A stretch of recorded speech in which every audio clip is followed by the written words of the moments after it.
The building where I live has 12 floors. Everyone knows that. It's a simple fact. The elevator panel is clear as day, buttons 1 through 12.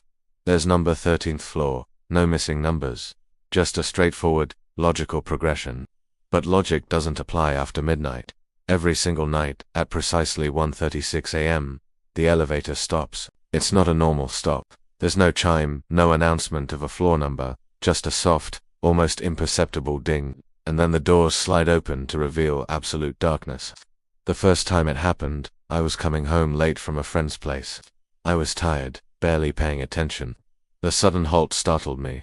I figured it was just a power flicker, a mechanical glitch. But then the doors opened. The hallway outside was wrong. It was longer, stretching into an impossible distance. The lights, which were usually bright and steady, flickered weakly, like dying candles. They cast long dancing shadows that seemed to writhe and twist on their own.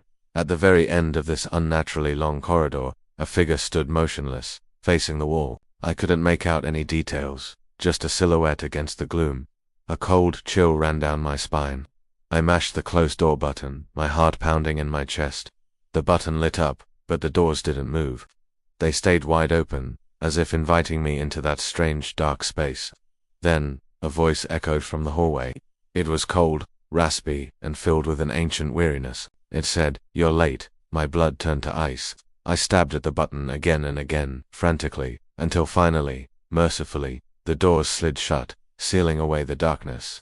The elevator started moving again as if nothing had happened. I didn't sleep that night. The next day I tried to convince myself it was a dream, a hallucination brought on by exhaustion. But the memory was too vivid, too real. The cold voice, the flickering lights, that impossible hallway. That night, I couldn't resist. I had to know, was it real? So, I waited. I watched the clock tick past 1:30. At exactly 1:36 a.m., it happened again. The soft ding, the doors opening to darkness. This time, driven by a morbid curiosity that overshadowed my fear, I stepped out. The moment my foot touched the ground, I knew this was no dream. The carpet was damp and squishy under my shoes. The air was thick and heavy, saturated with the smell of old things of decay, dust, and something else. Something metallic and faintly sweet, like old blood. I looked around. This wasn't a normal floor. Every apartment door, stretching down the long, dim corridor, had a number scratched into the wood, and every single one of them was my apartment number, 804. My heart hammered against my ribs.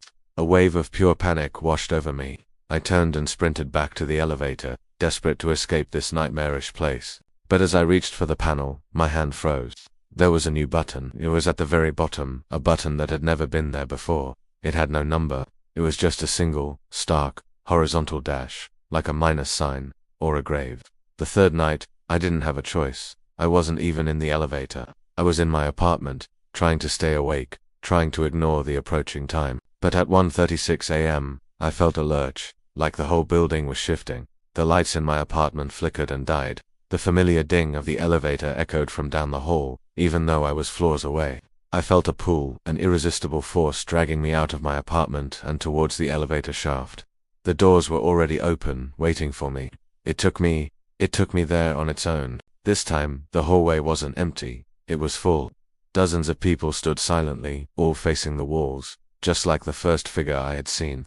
Their shoulders were slumped, their posture defeated. The air was thick with a collective, silent despair. I noticed the large panes of glass that made up one side of the corridor, reflecting the flickering lights. But they didn't reflect the people. The figures stood there, solid and real, but cast no reflection in the glass.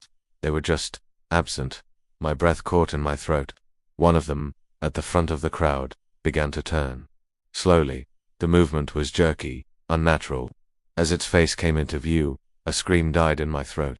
It was me. An older version of me. My face was pale, gaunt, the skin stretched tight over my bones. My eyes were hollow, empty voids, and I was smiling. A wide, terrible, wrong smile that didn't reach my vacant eyes. He leaned forward, and his voice, a dry, rustling whisper, slithered into my ear. "This is where we get off." Before I could react, before I could even process the horror, the elevator doors slammed shut behind me with a deafening bang. I was trapped in this impossible hallway with these soulless versions of myself. Just then, my phone, which I had completely forgotten about, buzzed in my pocket. I pulled it out with a trembling hand. A notification from the building management app was on the screen. It read, "Residents successfully relocated. Welcome to your new home. I live here now, on this floor that doesn't exist. I'm on the 8th floor, technically. That's what my lease says. But when my family or the occasional delivery person comes to visit, they tell me the strangest thing. They say the elevator always skips my floor. It goes from 7 straight to 9. They have to take the stairs, and every night, I hear it. At exactly 1:36 a.m., the elevator still stops. Not for me anymore, but I hear the soft ding, and I know the doors are opening. It's stopping for someone else.